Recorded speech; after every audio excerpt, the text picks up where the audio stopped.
Bienvenue sur DMG TV, les histoires mystiques. Si tu es nouveau sur la page, n'oublie pas de t'abonner, de laisser un commentaire, de liker et de partager. Tu vas raconter une histoire. Il y a un numéro à l'écran là, c'est le plus 237 655 81 90 17. Envoie ton histoire et on va jouer ici sur YouTube, sur TikTok et sur Facebook. On a aussi une autre chaîne, DMG TV, histoire mystique exclusive. Voilà. Donc, on va écouter des histoires mystiques, vous savez, mais avant, je remercie toujours tous ceux qui participent dans les commentaires, tous ceux qui like, tous ceux qui partagent, tous ceux qui s'abonnent. Merci beaucoup, c'est vous qui donnez la force au mouvement. Sans plus tarder, on va commencer avec la première histoire. Je vous demande d'écouter attentivement s'il vous plaît. Et surtout, dites l'histoire qui vous a marqué en commentaire. Dites d'où vous regardez la vidéo en commentaire. Et voilà. Première histoire. Bonjour DMG TV. Bon, cette histoire s'est passée quand j'avais 9 ans, 10 ans. Mon papa, c'était le congé. Donc il a dit non, que comme ce sont les congés, il nous donne l'autorisation d'aller au village pour aller rendre visite à notre maman, moi et ma grande soeur. C'est comme ça, on est parti au village. Donc arrivé au village, vous-même vous voyez les enfants de 9 ans, 10 ans, 11 ans, ils passent tout le temps à s'amuser. Donc moi, je me passais mon temps à m'amuser, mais ma grande soeur, elle était toujours avec les plus grands. Donc c'était comme ça. Donc après quelques temps, un 11 heures comme ça, je me rappelle très bien, un 11 heures, il y en a vu une foule avec une dame. La dame était au milieu avec des gris-gris sur elle, avec poudre blanc. Et puis elle avait attrapé calebasse. Et puis elle avait attrapé les trucs qu'on prend pour secouer, pour faire. Vous voyez, non, les femmes qui sont en blanc avec les femmes féticheuses là. Comme ça, la dame était. Avec des gens autour d'elle. Et puis elle avait des soldats autour d'elle. La dame là. Donc en courant pour aller regarder, les gens commencent à parler que c'est la dame qui attrape les sorciers là. Et puis elle te soigne. Quand elle t'attrape, si tu avoues que tu es sorcier, elle te soigne. Maintenant si tu ne veux pas, elle te dit ok, va avec. Mais tu ne vas pas rester. Tu ne vas pas rester longtemps. Donc elle rentre de village en village. Donc c'est tombé que la période où nous on allait là, la dame là est venue. Donc on a commencé à courir, on est parti. Elle rentre de village en village. Parce que quand elle rentre dans un village, qu'elle attrape les sorciers de là-bas, là, elle les prend. Puisqu'ils ne peuvent plus fuir, ils ont déjà dévoilé que sont sorciers. Donc les gens du village les chassent. Et puis ils sont derrière elle. Et puis elle, la foule, ça crie, ça les lapide, ça crache sur eux, ça les lance tout. En tout cas, tout ce que les gens trouvaient, les gens les prenaient pour les taper. Donc c'est comme ça. Elle est arrivée dans notre village, elle est arrivée dans le village où mon maman était. Parce que c'est mon grand-père qui était le chef du village. Donc elle arrive, elle demande la permission au chef. Si le chef dit de rentrer, et puis maintenant elle rentre. Parce que si le chef donne la permission de rentrer, c'est que le chef, il reconnaît qu'elle n'est pas sorcière. Donc c'est comme ça. Quand elle a demandé la permission, mon grand-père a dit il faut rentrer, il faut attraper tout le monde. C'est comme ça la dame est rentrée. Quand elle est rentrée, elle a commencé à désigner les cases là. Et puis elle a dit aux sorciers de sortir. Celui qui pense qu'il est sorcier, qu'il sort. Mais s'il ne veut pas avouer qu'il est sorcier, qu'elle-même elle fait, puis elle le fait sortir, il va mal finir. Donc, ils ont commencé à sortir. Il y avait un jeune dedans. Le jeune était au CM2.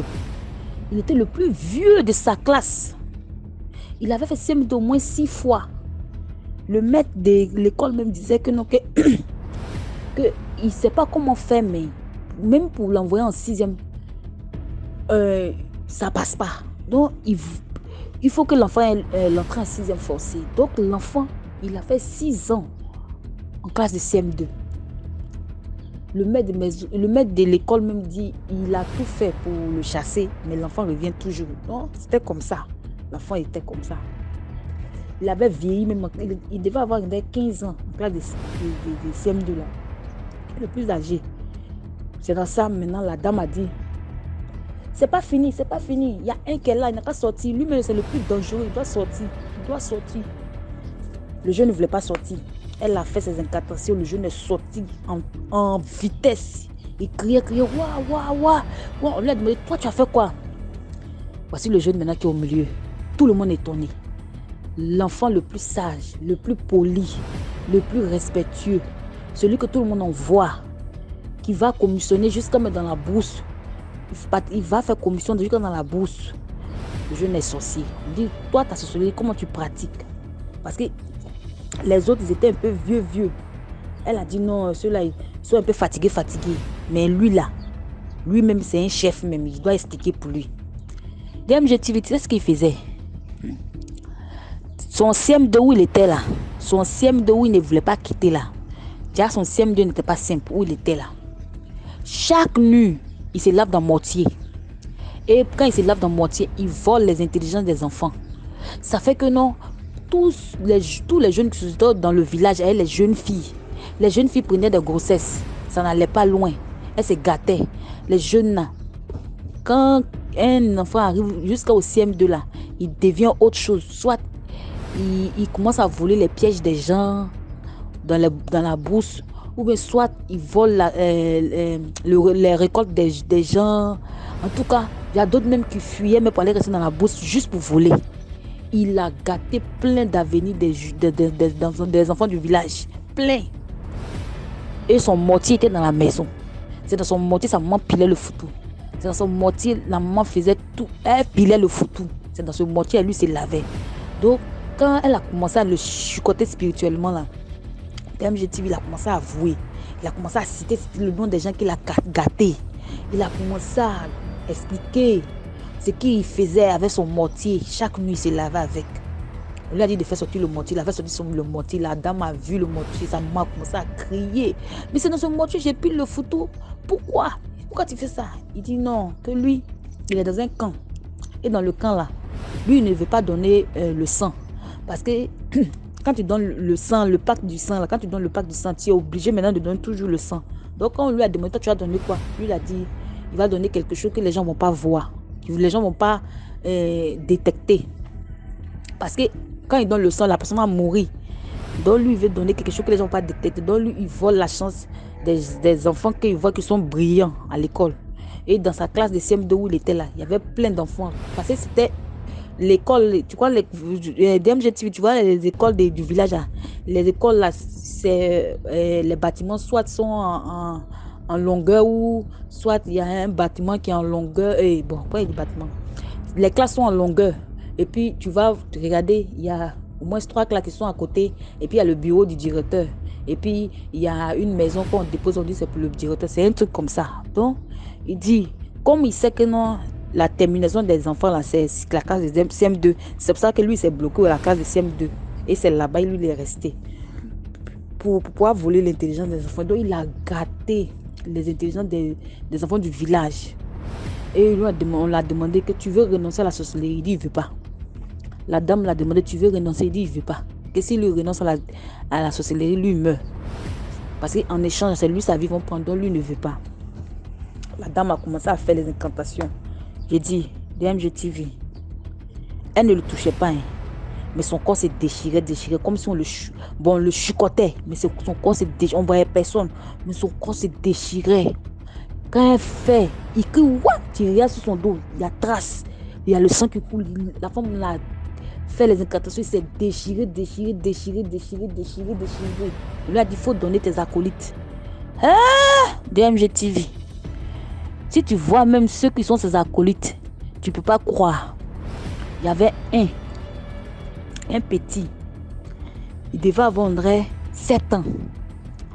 Le petit là, si tu vois son ventre, son ventre est gros, ça brille.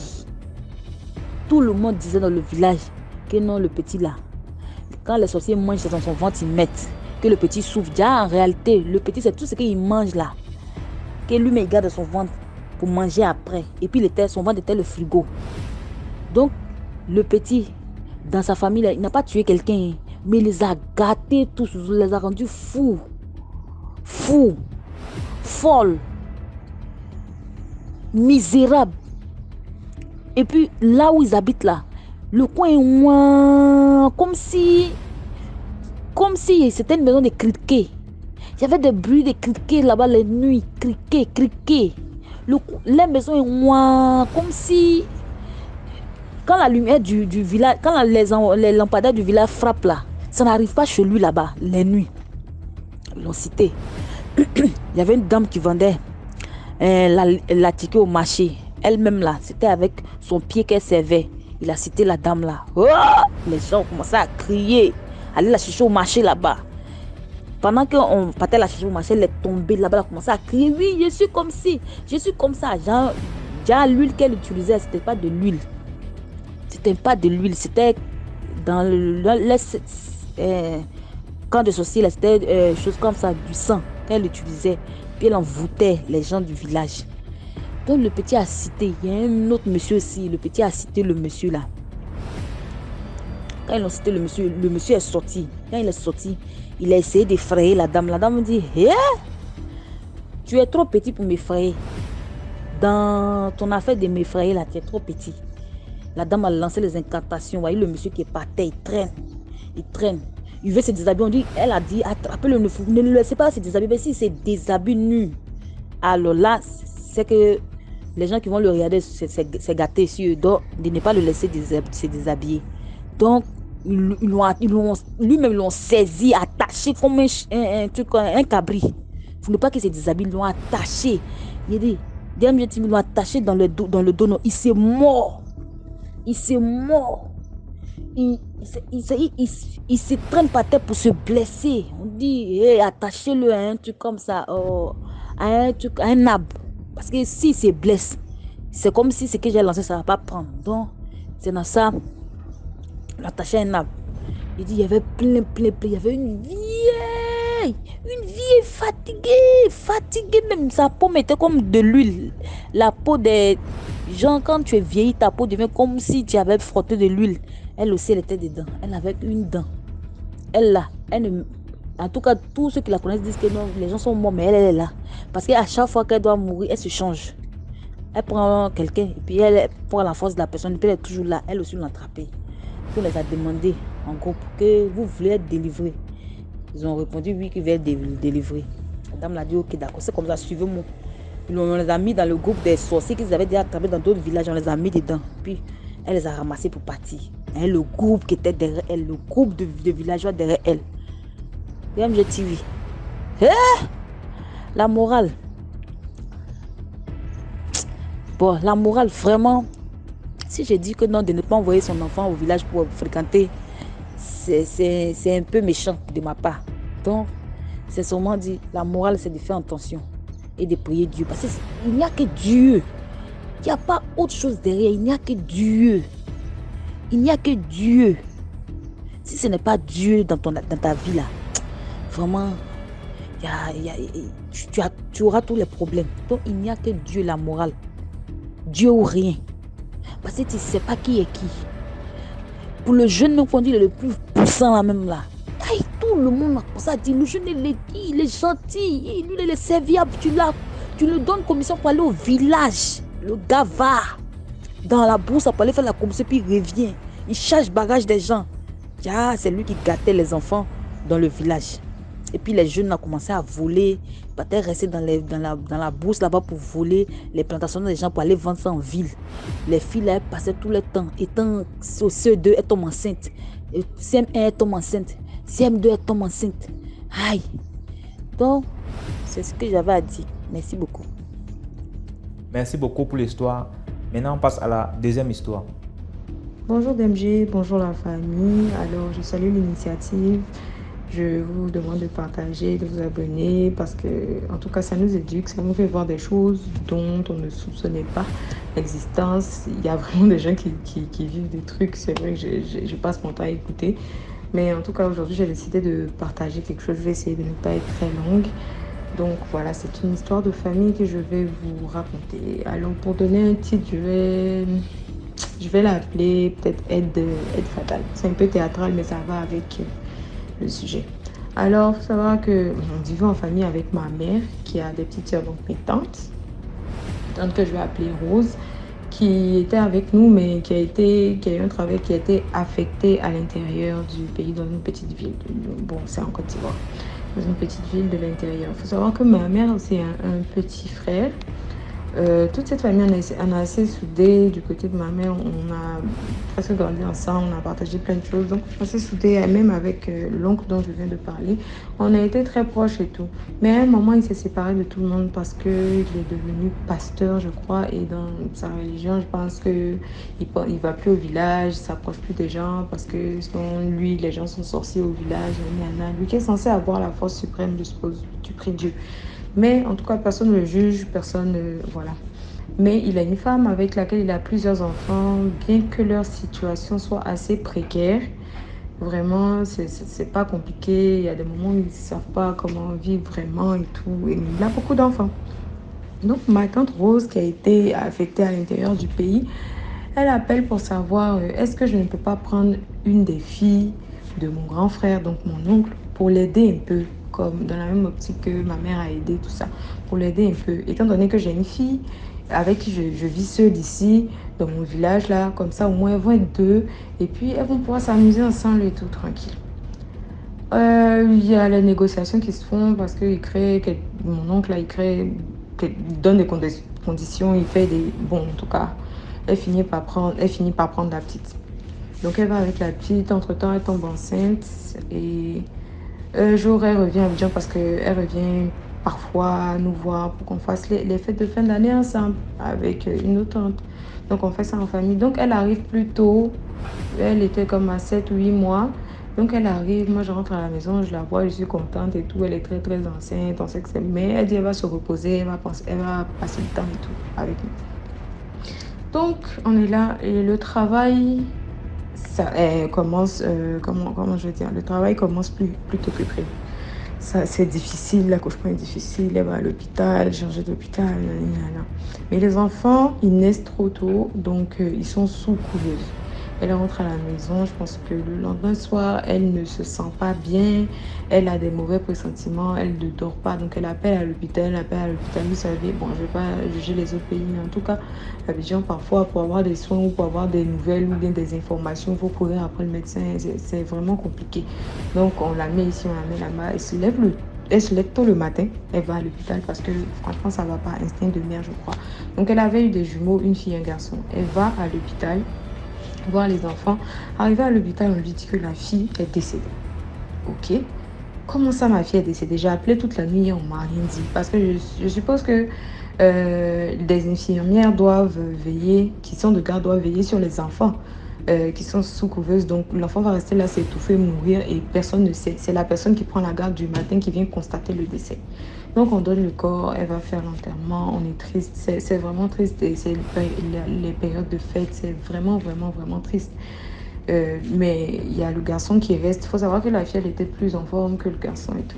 Entre-temps, il faut savoir que quand elle est dans son village, là-bas, elle a une amie proche à laquelle elle laisse ses filles ou bien l'une de ses filles quand elle vient à Abidjan. Donc, la dame l'appelle. Est-ce que je peux venir? Que ta fille que tu as laissée ici, je ne sais pas ce que la petite, la fille de mon oncle là, a fait là-bas, dans la maison de la femme, ou bien parce qu'elle prie. Donc, je pense qu'elle a surprise en train de faire quelque chose, ou bien elle a vu quelque chose. Donc, elle dit, est-ce que je peux venir te voir? Parce que la petite là a des choses à te dire. C'est comme ça que la dame prend sa voiture, elle arrive à la maison. Elle fait asseoir la petite, parle. Nous sommes tous choqués, ma mère, mon frère, tout le monde assis là. Que, ah, maman, pardon, je voulais te dire que, en fait, c'est moi qui ai tué ton enfant. Comment ça, c'est toi qui as tué mon enfant? Eh, que oui, en fait, je suis dans la sorcellerie, c'est vrai, je suis dans la sorcellerie. C'est là qu'on dit que c'est vrai, parce que elle a des comportements bizarres, mais tu vas pas venir te plaindre à chaque fois. On n'est pas trop comme ça. Elle ne mange pas bien, elle ne s'amuse pas avec les autres enfants. Elle attend quand tout le monde est couché la nuit pour aller faire des choses dans la cuisine. Elle a souvent surprise, plein de choses. Et la petite, elle a comme une addiction. Elle passe son temps à dessiner. Elle est toujours en train de dessiner des trucs. Elle dessine des trucs, mais c'est des trucs réalistes. Elle fait comme des BD, vous savez, avec les personnages, les écriteaux, tout ça. Et ma tante dit qu'elle a déjà pris l'un de ses cahiers, l'a déchiré et jeté. Mais la petite, elle peut dessiner même sur des cahiers où c'est déjà écrit. Elle va dessiner par-dessus les écritures. Elle dessine tout le temps. Et donc, elle a envoyé, la dame avec qui elle est venue, a envoyé son nouveau cahier. Et même, je l'ai regardé. C'est comme il y a des discussions et des signes, des aides. Je pense que c'était une sorte de, de, de représentation de sa vie en parallèle, je sais pas, dans leur association dans leur confrérie de nuit là-bas, avec la réalité, dessiner des sirènes, des gens qui vivent sous l'eau, des gens qui marchent à l'envers, des gens, des femmes avec des sexes masculins, des femmes qui seront couchées avec d'autres personnes, d'autres femmes qui ont des sexes masculins qui vont coucher avec d'autres femmes pendant qu'elles dorment, et la femme saigne, d'autres meurent et tout. Tu as réussi ta mission, est-ce que tu as fait ceci déjà? Vraiment, mais je vous dis des histoires qui peuvent, avec les écritures, les conversations, qui peut vraiment faire froid dans le dos. Donc ma tante nous parle de ça. Et la fille continue ses aveux que oui, en fait, j'étais déjà sorcière. Et puis quand je suis arrivée, on a mangé l'enfant de telle maîtresse, genre dans le village là-bas, on a mangé l'enfant de telle maîtresse, on a rendu telle maîtresse malade, on a tué tant, on a fait ceci, que oui, les gens qui m'ont accueilli là-bas, donc ils disent que comme j'ai mangé, c'est mon tour de donner, que comme ma tante enseigne, ça veut dire qu'elle sait depuis que ma tante attend des jumeaux et donc que eux ils ont prévu de prendre un des enfants. Comme elle ne pouvait pas donner sa tante, je suppose à cause de la prière ou quoi, donc eux ils vont prendre un des enfants dans le ventre de ma tante. Donc je suppose même que l'accouchement, quand elle est partie, parce qu'elle ne s'attendait pas à ce que ma tante voyage, donc quand elle est partie, ils ont déclenché l'accouchement. Et donc l'enfant est mort. Et je pense que pendant la nuit où l'enfant est mort, là, il y a eu un problème. C'est ça qui a fait que l'autre dame s'est rendue compte et elle a pris directement pour venir. Donc elle explique ce qu'elle a fait, demande pardon. Elle dit que oui, et le problème c'est que en fait l'âme, ils avaient l'âme de l'enfant, mais l'âme était trop forte. L'âme est repartie chez sa mère. Donc les esprits avec qui elle fait ces choses la nuit là sont venus à la maison chez nous pour venir rechercher l'âme. Et tout ma tante tombe dans une transe, on prie. Je vous dis, mais nous sommes vraiment choqués, vraiment choqués. Elle voulait juste aider quelqu'un et voilà qu'elle est devenue le mouton de sacrifice. Son enfant, ses enfants sont devenus les moutons de sacrifice dans cette histoire. On appelle son père qui est censé être le pasteur. Il vient à la maison, il se ramène, je pense, le lendemain. Et il ne fait pas d'excuses, il déclare que lui, il n'y a pas de sorcellerie chez lui, c'est pas possible, que c'est quoi, même pas d'excuses, même pas de compassion pour sa petite soeur. Rien du tout, que lui, il ne sait pas de quoi il s'agit et tout, mais en tout cas, si c'est le cas, lui, il va briser, que tout, elle est censée avoir pris ça ou à peine même s'il lui parle, même s'il lui pose des questions, même s'il est choqué. Et moi-même, quelque part, je me dis, est-ce que c'est pas sa sorcellerie-là qui fait qu'il est maintenu dans une situation précaire, elle éloigne de tout et de tout le monde et tout, il n'arrive pas à voir le bout, tu vois. Et donc, il vient, il parle rapidement, vite fait, il prend sa fille, il repart. Donc ma tante est là, endeuillée dans les fêtes de fin d'année. Tout le monde est déçu, tout le monde est dépassé. Franchement, c'était terrible. Donc, c'était la première fois que j'étais confrontée à une situation où on vient te raconter de la sorcellerie comme ça. On demande même où tu as pris ça. Non, j'ai mangé chez une tante quand on était à Bobo. Je sais pas. Tu sais, mais je pense que ces personnes-là mentent même en train de faire des déclarations. Est-ce que tu veux arrêter? Oui, non. Elle ne te dit rien, quoi. Tu sais que c'est parce qu'elle est obligée et qu'ils l'ont attrapée dans cette situation, justement, qu'elle a été obligée de parler de ça. Mais je pense pas qu'elle va arrêter. Et vraiment, en tout cas, c'est ce que j'ai vécu et je voulais partager ça avec vous. Donc, prenez soin de vous. Mais bon, faut pas que tout ça nous empêche d'aider les autres. Allez, bonne soirée ou bonne journée. Bye bye. Merci beaucoup pour l'histoire. Maintenant, on passe à la troisième histoire. Allô, bonjour, bonsoir DMG. Je vous appelle, c'est pour partager mon histoire. Je ne pourrais pas donner plus de précision pour raison de sécurité, mais vous voyez mon numéro, vous savez où ce que je vis. Et je suis d'origine du Congo Kinshasa. Moi, je vivais au Congo et j'étais un jeune. Moi, j'ai passé mon temps, je me suis concentré à mes études. Je faisais des choses comme tous les étudiants, mais je m'égarais pas tellement parce que je savais que la priorité c'était mes études. Alors, quand j'ai fini, je me suis rendu compte que j'avais pas de petite amie, j'avais pas de fiancée. Et bon, je me suis dit, bon, c'est pas grave, on va faire avec. Et je me suis dit, je vais passer à la carrière et puis ça va suivre, quoi. Mais entre-temps, j'avais des filles qui étaient avec moi, mais j'avais rien de sérieux. J'avais personne qui pouvait dire que non, c'est moi là, où vous comprenez. Donc, je me suis mis à vivre comme tous les jeunes, à chercher son boulot. Et j'ai vu une fille qui travaillait pour un de mes amis. En fait, c'était la cousine à un de mes amis. Elle avait les courbes, quoi. Donc moi, je me suis dit, bon, je vais peut-être commencer avec cette fille. Et puis si ça marche, pourquoi pas aller. Mais en approchant la fille, je me suis rendu compte que ça n'aboutirait jamais. Nous sommes complètement différents. Mais le corps était sublime, quoi. Donc je me dis, même si ça n'aboutirait pas, mais si elle est consentante, pourquoi pas. On fait ce qu'on va faire et puis le reste, ça ira. Donc, je vais vers elle et puis elle accepte. Et je l'invite chez moi. La première chose que je remarque, c'est que le jour où elle vient chez moi, moi je prépare le terrain parce que moi j'habitais l'annexe. Je prépare le terrain, ça fait qu'elle va venir dans l'annexe et puis tout va se passer là-bas. Quand elle pose simplement son premier pied, ma mère sort de la maison et commence à l'engueuler. Je comprends pas, mais comment est-ce que maman a su que elle venait? Comment est-ce que, même si elle ne la connaissait pas, pourquoi elle n'a pas cherché à parler avec elle, ne fût-ce que discuter pour savoir qu'elle que chercher? Maman l'a engueulée et elle aussi, comme c'était une bonne joueuse, elle a fait semblant comme si elle venait pas chez moi. Elle a simulé et puis elle est partie.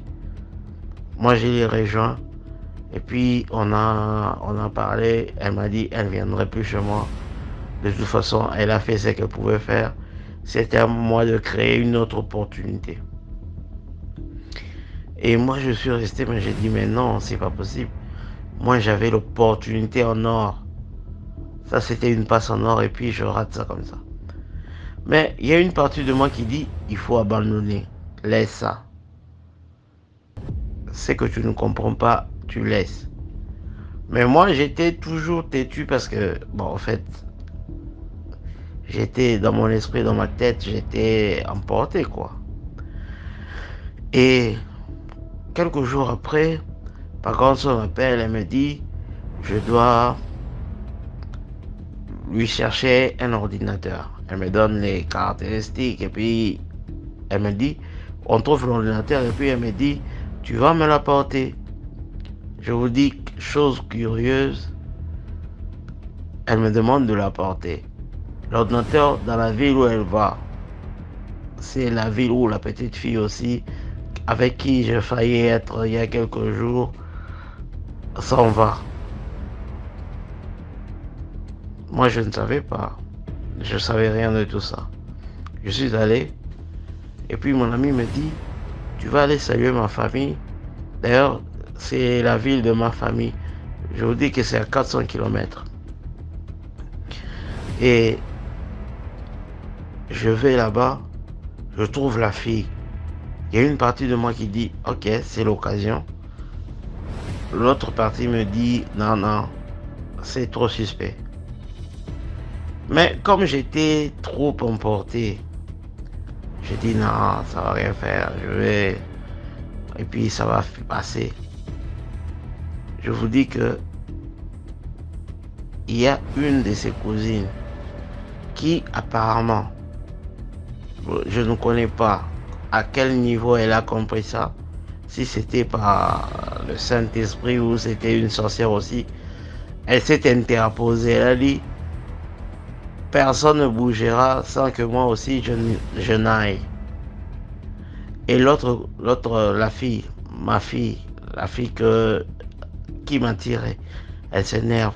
Pourquoi tu peux pas me laisser tranquille? Partout où je veux, toi aussi tu peux aller.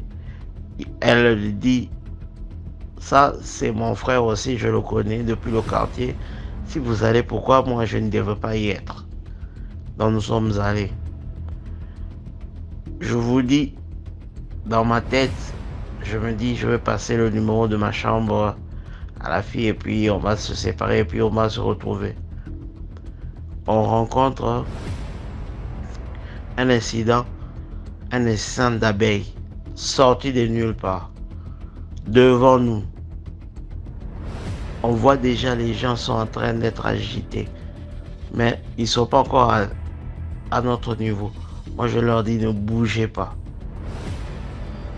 Elle me pose la question, pourquoi tu dis ne bougez pas? Je leur dis, vous voyez pas ce qui se passe devant nous.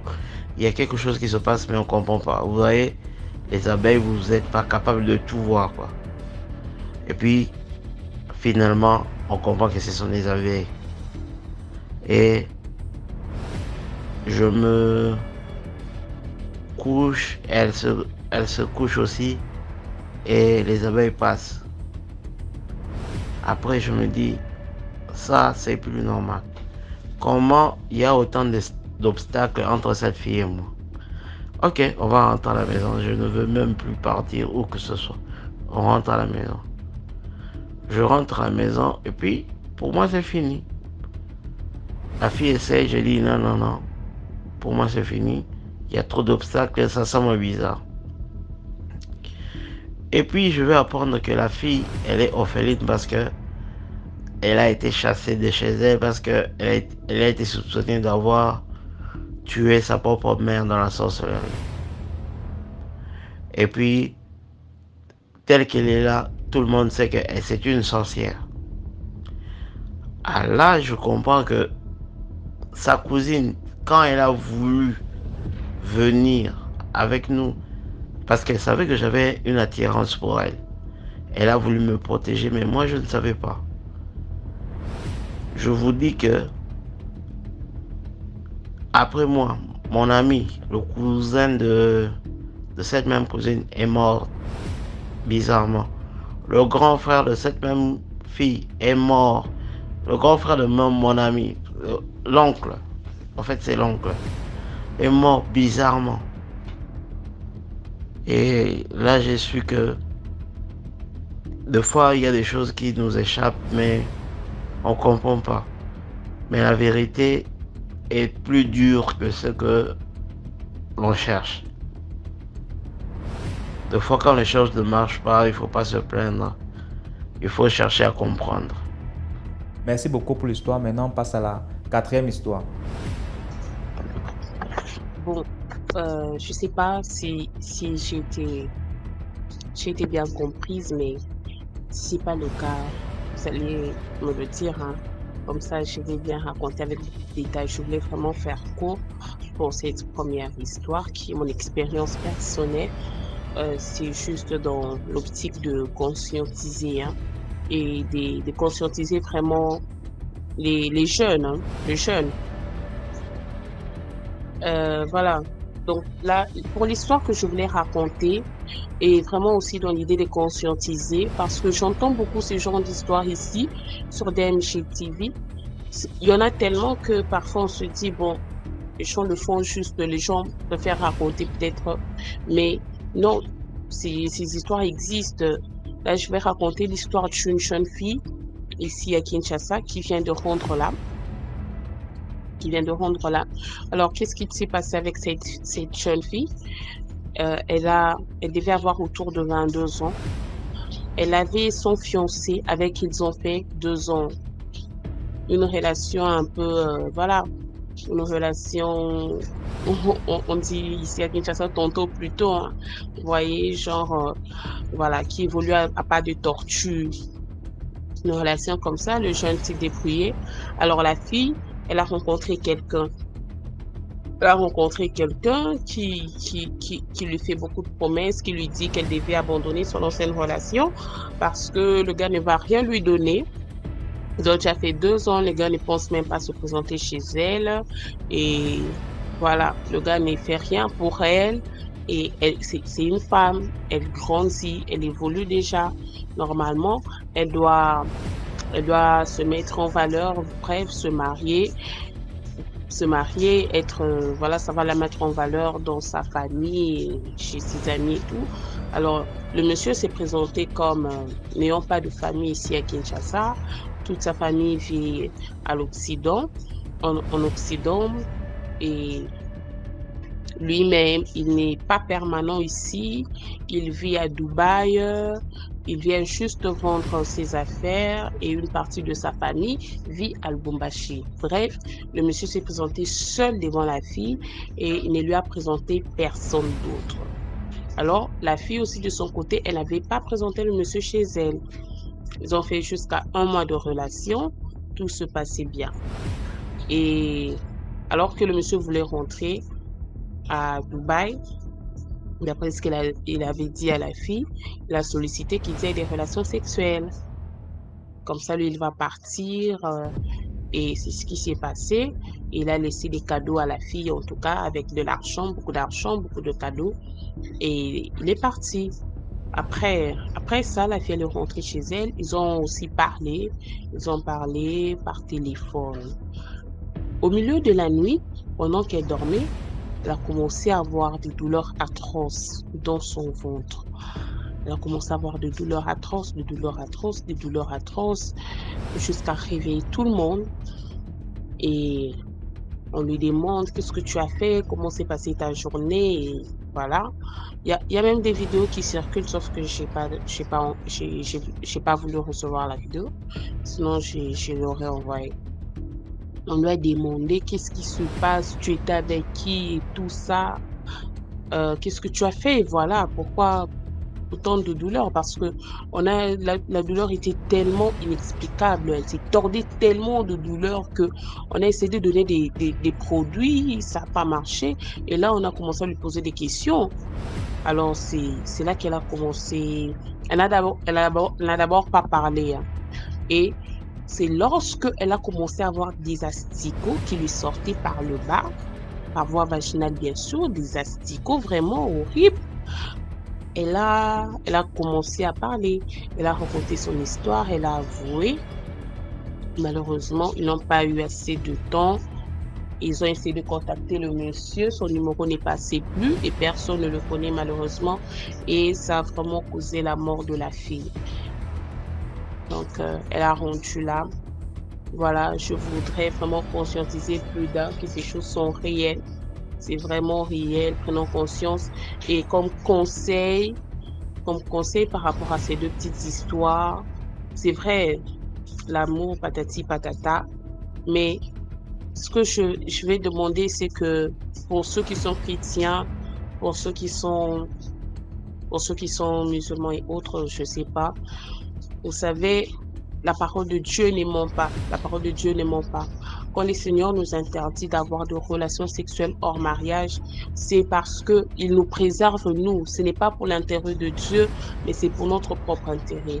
Vous allez voir que la plupart de ces histoires, pour femmes, pour hommes et tout ça, en tout cas la plupart tournent autour des sexes. Autour du sexe, j'allais dire. La plupart tournent autour du sexe et vraiment les conséquences ne sont pas bonnes. Si on peut au moins se préserver chacun en respectant la parole de Dieu jusqu'à son mariage, je pense qu'on aurait vraiment de moins en moins de dégâts. C'est vrai qu'on est humain, la chair peut faillir, mais faisons le plus d'efforts parce que le temps ne garantit rien. Il y a ces histoires où les gens ont juste la première nuit, ça s'est passé comme ça la première nuit, mais il y a encore une histoire que j'ai entendue même ici à DMG où la femme, elle a connu le monsieur, ils ont fait 2 ans ensemble, 2 ans. Et après ces 2 années, le monsieur venait même jusqu'à chez eux à la maison, mais le monsieur a quand même voulu la sacrifier après 2 ans. Vous voyez? Donc, le temps ne garantit rien. C'est pas parce qu'on a fait un an, on se dit, je connais la personne, elle va pas me faire du mal. On ne connaît rien. La seule personne qui maîtrise le monde, c'est Dieu. C'est lui qui maîtrise tout le monde. En fait, nous, on ne connaît rien. On ne peut que se fier sur ce qu'on voit. Donc, c'est un peu ça. Je sais pas, j'essaie vraiment d'être le plus court que possible. Voilà. Que Dieu nous bénisse abondamment. Merci beaucoup pour l'histoire. Maintenant, on passe à la 5e histoire. Bonjour DMG. Je suis votre grand fan depuis la France. Je vous ai déjà contacté une fois, mais c'était pour vouloir aider une personne. Donc, je vous dis d'abord grand merci pour votre émission. Que Dieu vous bénisse, vous tous qui travaillez pour améliorer notre vie, parce que la connaissance, c'est la connaissance qui améliore la vie des personnes qui ne connaissent pas. Donc, je voudrais vous raconter mon histoire. Cette histoire, je veux vous la raconter pour faire réfléchir tous mes compatriotes ou tous les Africains qui viennent ici en France, qui viennent en Europe en général, qui doivent savoir que ce n'est pas tout le monde qu'on doit aider. Mon histoire a commencé en 2000. Quand je suis arrivée ici en Europe, je me suis mariée, j'ai vécu avec un Français. Alors, en quittant le pays, j'avais laissé mon fils là-bas. En laissant mon fils, un jour, il partait au village, il a rencontré une certaine tante. Et la tante lui a dit qu'elle me cherche fatiguée, elle m'a suivi au Gabon, elle ne m'a plus trouvé au Gabon, elle ne sait pas où juste là où je suis. Si mon fils peut lui donner mon contact, et mon fils a pris le contact, lui a donné. Je venais d'arriver en France et j'avais déjà fait seulement 4 mois. Alors cette tante m'a appelée. Elle m'a expliqué comment elle souffre là-bas, comment elle a perdu sa fille, comment tout ça. J'ai entendu ses lamentations. Elle m'a demandé si je peux l'aider. Et je lui ai dit oui, j'ai la possibilité de t'aider. Parce que la personne que j'ai épousée, c'est une personne avec un cœur sur la main, donc il peut m'aider. Et comme on venait de me payer, donc on va faire les débats pour te faire venir. Alors, j'étais à l'hôpital quand elle m'a appelé là. Alors, quand je suis sortie, le jour où je suis sortie de l'hôpital, avec même, j'ai attaché mon ventre avec un foulard pour pouvoir marcher. Je suis montée directement à la mairie à aller faire les papiers, l'hébergement, comme je devais faire les démarches pour venir et mon mari m'a aidé. Donc, on a fait tous les papiers, elle est venue. Quand elle est venue, j'étais la première personne à l'accueillir à l'aéroport. La première nourriture qu'elle a mangée en France, c'est la mienne. L'eau, c'est la mienne. Et je peux dire aussi, le premier slip qu'elle a porté en France, c'est moi qui l'avais acheté. Donc, elle est restée à la maison. J'ai constaté, en restant à la maison, j'ai constaté qu'il y avait les petites fioles dans la douche, dans la chambre. Elle mettait les petites fioles partout. Donc, et je ne m'entendais plus avec mon mari. La situation n'allait pas très bien. Ensuite, en voyant cela, je rentrais, comme je partais au travail, je la laissais avec mon mari. Et mon mari s'est plaint d'elle parce que mon mari était handicapé, qu'il a voulu que la dite dame l'aide à aller à acheter la cigarette. Elle a dit qu'elle ne peut pas sortir avec un handicapé. Donc, mon mari était très fâché. quand la fin du mois arrivait, durant le temps de l'absence de mon mari, elle ne faisait qu'appeler au pays pour montrer à tout le monde qu'elle est déjà en Europe. Et quand la fin du mois arrivait, la facture a grimpé à tel point que mon mari a pété le plomb. Il a dit, il faut que tu la fasses partie de cette maison. Je ne peux pas payer des factures si énormes. Alors, elle connaissait une personne à Castres, elle est partie à Castres. Et après,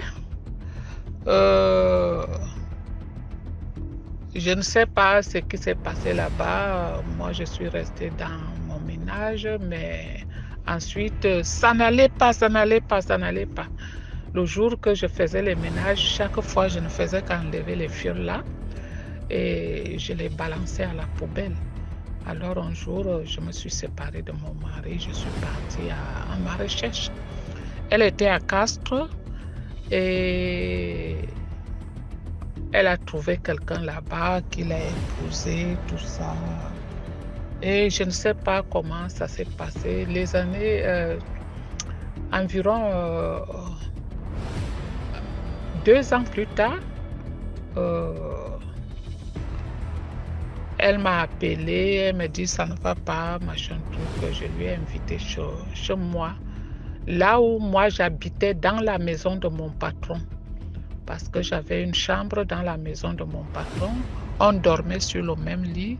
Et à partir de ce moment-là, j'ai commencé à sentir quelque chose qui sifflait à mon oreille droite, comme si c'était le criquet. Je ne sais pas, on appelle ça quoi? Je peux dire le criquet qui siffle le soir là. Donc, alors, quand ça sifflait comme ça, et j'ai commencé à avoir des étourdissements, je ne savais pas comment ça s'est passé. Un beau jour, le patron a dit non, ça n'est mal, il faut qu'elle parte. Je lui ai laissé passer, elle a eu les problèmes là-bas. J'ai même pris l'argent, j'ai envoyé parce qu'elle a détourné l'argent à l'hôpital où j'ai travaillé. Elle a volé les chèques chez les patients de la maison de retraite. Et ensuite, après, elle m'a appelé qu'il faut que je l'envoie l'argent. Si sans ça, elle va aller en prison. Moi, je l'ai envoyé l'argent. Je ne savais pas que durant tout le temps qu'on était là, elle ne me voulait pas du bien. Ce que j'ai d'abord constaté quand j'étais encore chez mon mari, il y a un cousin qui est en Belgique qui m'a appelé, qui m'a dit que on fuit la mort au village et puis tu nous l'amènes ici. Quand quelque chose va t'arriver ici, ne nous appelle pas. Il y a une autre femme qui m'a appelé aussi, que je ne connais pas. Je ne la connais ni d'Ève ni d'Adam, je ne l'ai jamais vue, qui m'a appelé me dire que tu connais la femme que tu as amenée là, ce qu'elle fait dans sa vie. Donc, quand quelque chose va t'arriver là, ne nous appelle pas. Et j'avais répondu à cette dame que maintenant qu'elle est déjà là, vous venez me dire pourquoi. Pourquoi il ne fallait pas me dire quand je voulais la faire venir. Vous voulez que je la fasse quoi? Ensuite, là où je travaillais, j'ai déménagé, je suis partie dans une autre ville où j'ai commencé à travailler à l'hôpital. Et comme j'avais eu un accident étant très jeune, mon pied ne supportait pas la station debout longtemps. Donc j'ai dû démissionner à l'hôpital et il manquait la main d'œuvre. Et comme cette personne était au village, elle était infirmière scolaire, donc j'ai parlé à ma chef que, comme tu vois là, j'ai une personne qui peut venir me remplacer ici à l'hôpital, est-ce que vous pouvez la prendre? C'est ce qui s'est passé, je l'ai invitée, elle habitait chez moi et puis elle a commencé à travailler à l'hôpital. Et quand elle a habité chez moi, j'ai commencé encore à ressentir les étourdissements et quand je dormais dans ma chambre, une personne me plaquait au lit et je ne voyais pas la personne parce qu'elle dormait de l'autre côté de l'appartement. Donc, je ne voyais pas la personne. La personne me plaquait au lit et si je ne commençais pas à réciter Notre Père qui est aux cieux, je n'arrivais pas à me débarrasser de cette présence. Les trucs ont commencé à survenir dans ma vie.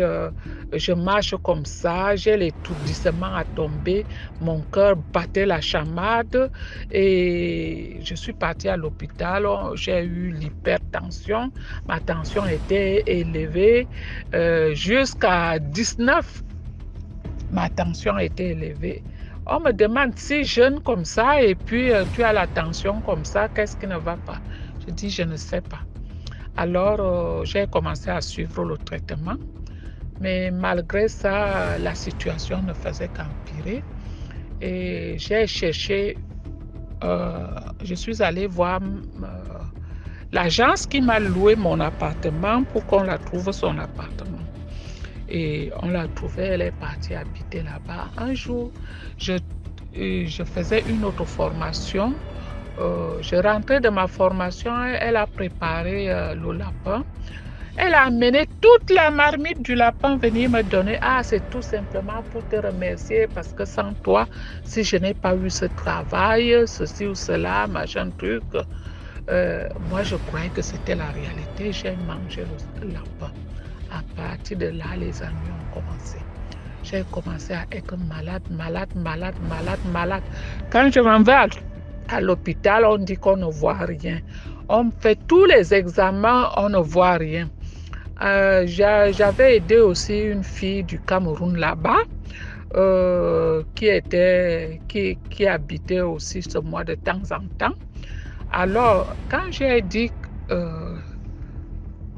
j'ai expliqué à cette fille tout ce que je ressentais et comment la maladie évoluait, comment quelqu'un venait se coucher sur moi, comment je n'arrivais plus à marcher, tout ça. Elle m'a dit que c'est une histoire mystique, donc elle va essayer de m'aider. Elle est partie à Lourdes aller chercher le sel béni et l'eau bénie à Lourdes. Elle est revenue. Comme je n'arrivais même plus à soulever la main pour manger, je n'arrivais même pas à m'asseoir pour voir la télé. C'est elle qui partait me ramasser dans la chambre, m'aider à me lever, me traîner, m'amener au salon. Et elle me nourrissait comme un enfant. Pour aller aux toilettes, elle partait, elle me tenait même quand j'étais assise aux toilettes. Donc, elle a pris le petit matelas qu'il y avait dans la maison. Elle est allée au salon. Elle m'a dit de me coucher dessus. Elle m'a aidé à me coucher dessus. Et puis, elle a mis le sel tout autour du matelas et mettre sur moi. Elle a pris l'eau bénite. Elle m'a oint et elle m'a fait boire un peu. Elle m'a dit qu'il faut que, comme je n'arrive même pas à parler, il faut que je prie intérieurement. Elle a commencé à réciter la prière catholique. Elle a prié, et moi aussi je priais. Prier, et moi aussi je priais. Elle m'a ramené dans mon lit, on a dormi. Le matin tôt, elle est partie me prendre encore à 5 heures. Elle a mis le matelas au salon. Et elle a commencé encore la même rengaine. On a prié. Là, je me sentais un peu mieux. Moi-même, je me suis forcée à me lever pour m'asseoir. Elle est venue m'aider. Elle m'a traîné jusqu'au canapé. Elle est partie faire le café. Elle est venue me donner pour boire. Moi-même, j'ai tenu la tasse avec les mains. Elle me dit, tu vois, je t'ai dit que c'est mystique. On continue, ça va aller. Et autour de 9 heures, là, j'avais un ami qui venait me rendre visite là. Il vient et me dit, hey, il sonne à l'interphone. Ma cousine là répond, mon amie là répond. Elle me dit, c'est quelqu'un que tu connais, il veut monter, quelqu'un que je vais taire le nom, qui veut monter. Et je lui dis, fais-le monter.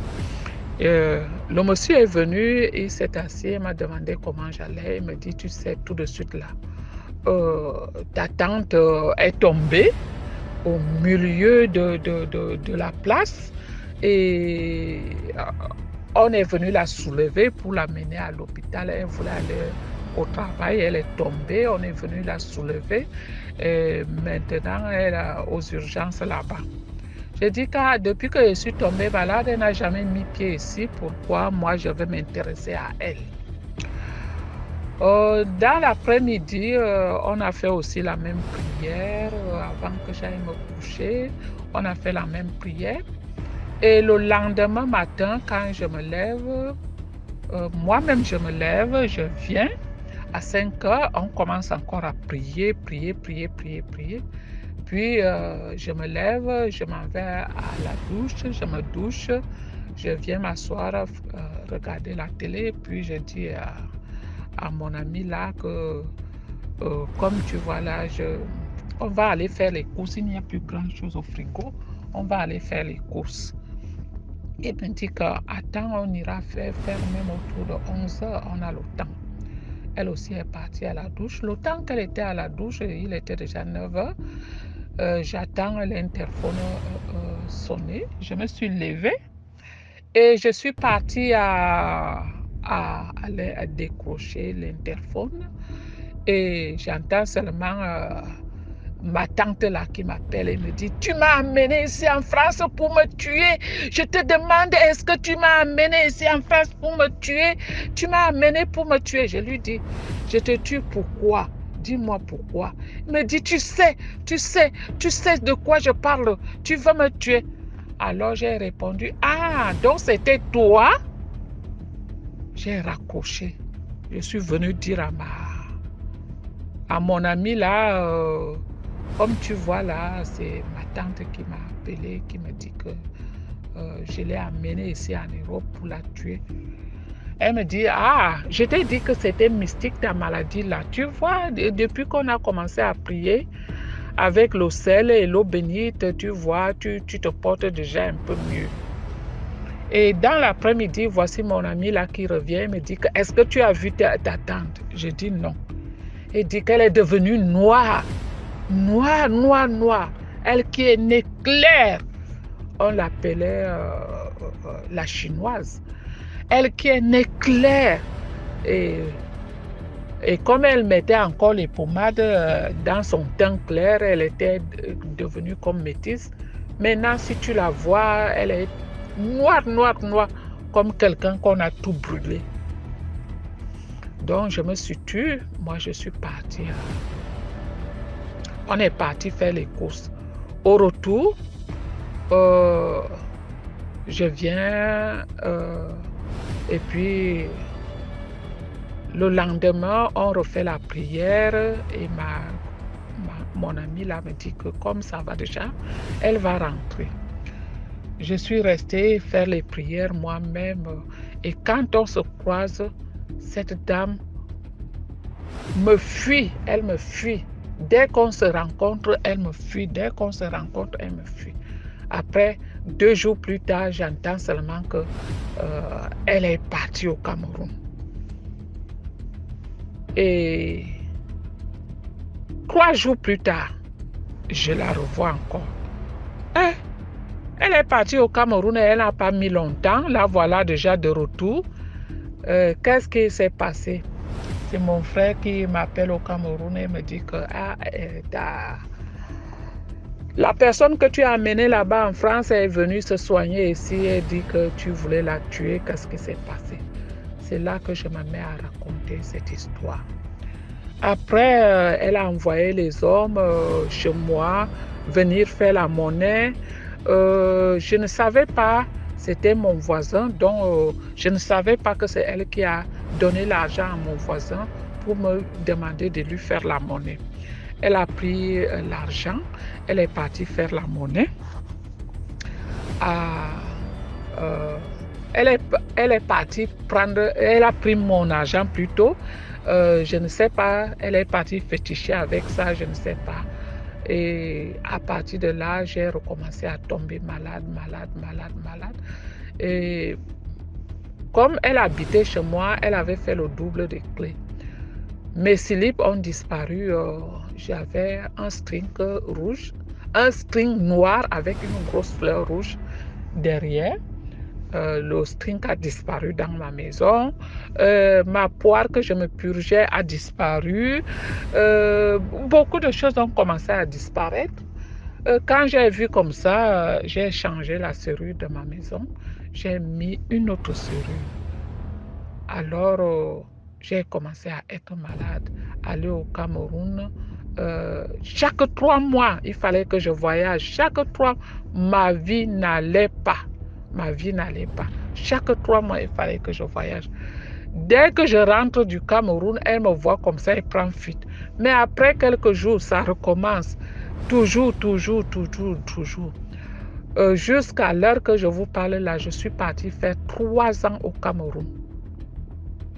Je suis revenue en France, ça fait seulement 1 an. Pendant 1 an, j'étais en paix. Et maintenant, elle a repris encore parce que quand je partais faire les prières, on la chassait de mon corps et quand on la chassait, elle partait, elle prenait d'autres personnes, ils venaient encore entrer dans mon corps. Donc la dernière fois qu'on s'est vu, durant les 3 ans que j'étais au pays là, on s'est vu, elle est venue au dé de l'une des femmes de son père, son défunt père. Alors, au dé de l'une des femmes de son défunt père, moi je suis partie l'attraper là-bas. J'ai dit que je vais te bastonner parce que j'en ai marre de toi. Tu me fais trop souffrir et pourtant c'est moi qui t'ai aidé à aller en France. Et les gens sont venus m'attraper. Elle est venue, elle m'a dit que tu dis que c'est moi qui te dérange. Je ne suis pas la seule. On est 2 groupes. Ce n'est pas moi seule qui parle dans ton corps. On est 2 groupes. Et pourtant, personne n'a jamais parlé dans mon corps. Je ne l'ai jamais dit. C'est elle qui dit ça. On est 2 groupes. Et devant ses frères, devant ses sœurs, elle a dit ça. Donc, je suis partie me soigner. Et chaque fois que je me soigne, elle recommence. Je m'en vais chez les pasteurs dès que je reviens ici. Donc, je fais appel à toute la communauté MDG. Je vous en prie, venez à mon aide. Tous ceux qui peuvent m'aider d'une façon ou une autre, aidez-moi.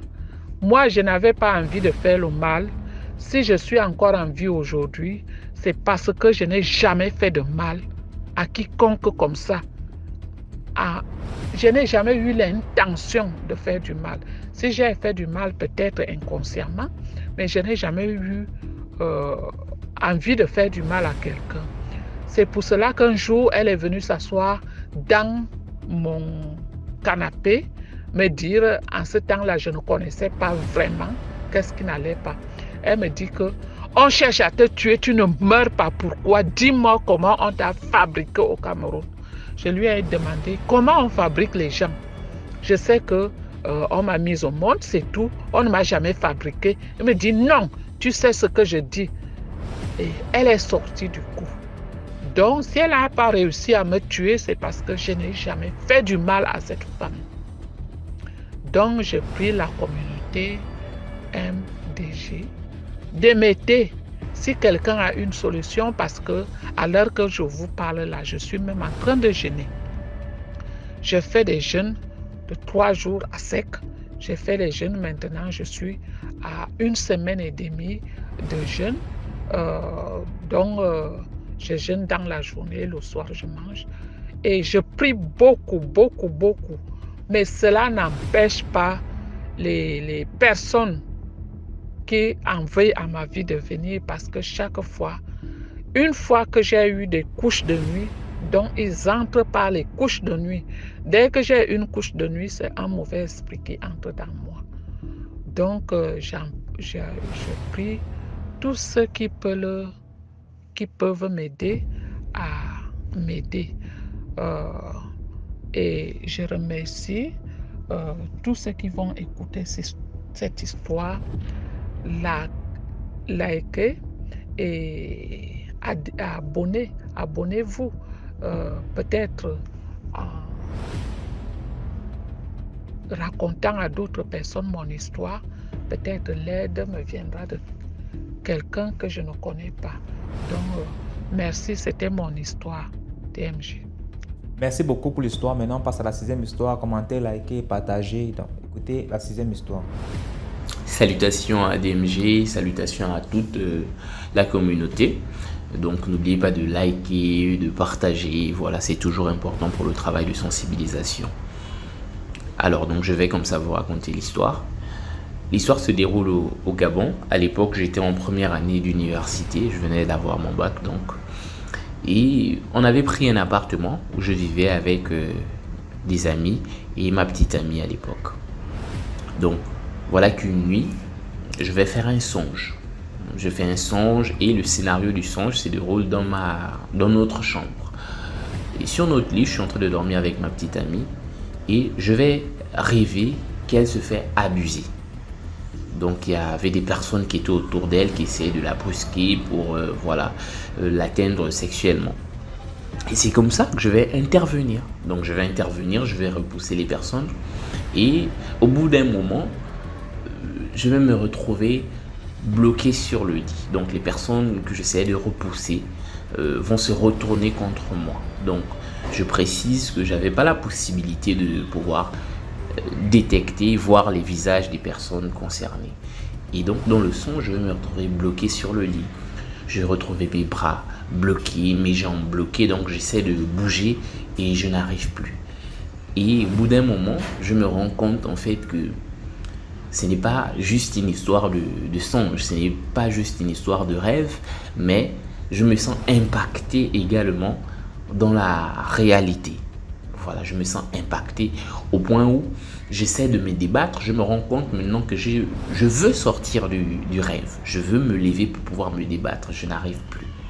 Au moment, généralement, lorsque ce genre de choses nous arrive, le premier des réflexes qu'on a, c'est de vouloir invoquer le nom de Jésus. Donc, je veux crier au nom de Jésus. Les premiers mots que je veux sortir sortent à peine et après, je ressens une main qui se pose sur ma bouche. Donc, la main se pose sur ma bouche et m'empêche de pouvoir dire quoi que ce soit. Et vous voyez généralement lorsque vous êtes sous l'eau et que vous perdez le souffle, du coup, vous voulez remonter rapidement pour pouvoir respirer. Et la sensation de quand vous sortez pour respirer, le premier réflexe, c'est cette inspiration-là que vous essayez de prendre. Donc, au moment où la main est posée sur moi, j'essaie de respirer, mais je n'arrive plus. La main qui était sur ma bouche a réussi à bloquer non seulement ma bouche, mais mon nez également. Donc, la respiration, je ne l'avais plus. C'est comme ça que je me débat. Je me débat avec insistance. Et à cet instant, ma petite amie à côté va se réveiller. Elle va se réveiller, elle va constater que je suis en train de bouger, un peu comme si j'étais en difficulté pour pouvoir m'en sortir d'une étreinte. Donc, elle va me bousculer. En se réveillant, elle me bouscule jusqu'à... Elle va tellement insister qu'au final, je vais me réveiller. Et quand je vais me réveiller, c'est un peu comme l'exemple que je vous ai pris tout à l'heure. Je sors la tête sous l'eau. Voilà, j'avais la tête sous l'eau et quand je ressors, je prends une forte expiration et inspiration. Donc, je cherche le souffle. Et là, elle va me demander qu'est-ce qui se passe. Donc, je vais prendre le temps d'abord de récupérer mon souffle. Et après, je vais l'expliquer. Voilà ce qui s'est passé. Tu étais en train de te faire abuser. Donc, dans le contexte que je vous ai évoqué. Et juste après, elle va me dire, il se trouve que moi également, j'ai fait un rêve. Et tout ça se déroule dans la nuit, comme je vous disais. Elle va me dire que j'ai fait un rêve. Évidemment, dans le rêve, on est en train d'abuser de moi. Dans le rêve, on était en train d'abuser de moi, j'étais en train de me débattre, j'appelais au secours et tout le reste. Donc, elle va me raconter exactement ce que moi j'ai eu à voir dans mon rêve. Alors, chose étrange, on a vécu le même rêve de manière interposée. Elle vivait sa situation, moi je vivais ma situation, mais c'était le même rêve qu'on était en train de vivre et ça se déroulait dans notre chambre. Donc, c'est par la suite, après, donc en discutant, que on va se rendre compte d'une chose où, après, bien sûr, lorsque les émotions seront un peu descendues, je vais me rendre compte, en fait, que ce n'était pas seulement un rêve qui se déroulait. Ce n'était pas un rêve, mais il y avait de la réalité dans ce qui s'est déroulé. Parce que lorsqu'elle intervient pour me faire sortir de mon sommeil, je vous assure que j'étais impacté physiquement. J'étais impacté physiquement parce que je ressentais moi-même l'impact de la présence qui avait eu à me serrer les bras, la bouche, les jambes et tout le reste. Donc, je ressentais l'impact de ses mains posées sur moi. Et comme je vous disais, le temps de récupérer mon souffle et tout le reste. Et c'est par la suite, après, que je vais me rendre compte que, en fait, j'étais dans ce qu'on appelle, ça c'est avec plus de recherche que j'ai compris que j'étais dans ce qu'on appelle le monde astral. Ou si vous préférez, j'étais sous le plan astral. C'est le monde qui va se trouver entre le monde réel, donc le monde physique dans lequel nous tous nous sommes, et le monde du sommeil. Voilà, au milieu, il y a le monde astral où l'esprit peut voyager parce que c'est la métaphysique. Bon, là, c'est un peu plus scientifique comme ça. C'est la métaphysique et l'esprit peut voyager, l'esprit peut sortir du corps. Ce qu'on appelle vulgairement ou populairement la paralysie du sommeil. Voilà, je l'ai vécu, mais j'étais dans ce monde-là où, dans ce voyage, j'ai vu ce qui se déroulait et parce que je ne suis pas de ce monde-là, les entités m'ont détecté vouloir venir intervenir et ils sont venus contre moi. Et on peut également appeler ça donc vulgairement sortir en vampire. Je pense que c'est ce que j'ai eu à faire à cet instant-là, mais sans m'en rendre compte. Donc, s'il y a un moyen d'édifier dans ce récit-là, c'est que généralement, lorsqu'on se met avec quelqu'un, il faut réaliser qu'on ne se met pas seulement avec quelqu'un de manière physique. Il y a également le côté spirituel qu'il faut prendre en compte. Et dans ce conte que je viens de vous faire, il faut réaliser cet aspect-là de manière positive comme de manière négative. De manière négative, pour commencer, il faut voir que généralement, il y a des personnes avec qui on se met qui sont dans des situations spirituelles, j'ai envie de dire, difficiles. Difficiles pourquoi? Parce que parfois ces personnes-là sont liées dans leur famille, il y a des liens qui ont été tissés et tout le reste. Et donc ces personnes-là ont parfois déjà des relations, des maris, sont déjà dans des situations relationnelles, spirituelles bien liées. Quelqu'un a déjà son mari de nuit, quelqu'un a déjà sa femme de nuit, ou quelqu'un, avant même qu'elle ne vienne au monde, on l'avait déjà promis à X ou Y personne. Et donc, quand toi, tu viens te mettre avec cette personne-là, tu viens contrecarrer ce qui avait déjà été mis en place. Et naturellement, ces entités-là vont te voir comme un ennemi. Ça, c'est le premier aspect. Et l'autre aspect qui serait un peu plus positif, c'est que parfois, lorsqu'on se met avec quelqu'un qui a, j'ai envie de dire, si je peux dire ainsi, un esprit fort, qui a un esprit assez clairvoyant, qui a certains dons qui lui permettent de voir des choses, mais également de pouvoir intervenir, cette personne-là peut nous sortir de pas mal de situations. Voilà, cette personne peut nous sortir de pas mal de situations. Et pour recoller avec l'histoire, imaginez-vous un instant que ma petite amie, à cet instant-là, ne s'était pas rendu compte que j'étais en difficulté. que j'étais vraiment en train de me débattre. Elle n'aurait pas pu intervenir, je ne serais pas réveillé et je ne sais pas ce qui se serait passé derrière. Mais peut-être que je ne serais même pas en train de vous conter cette histoire.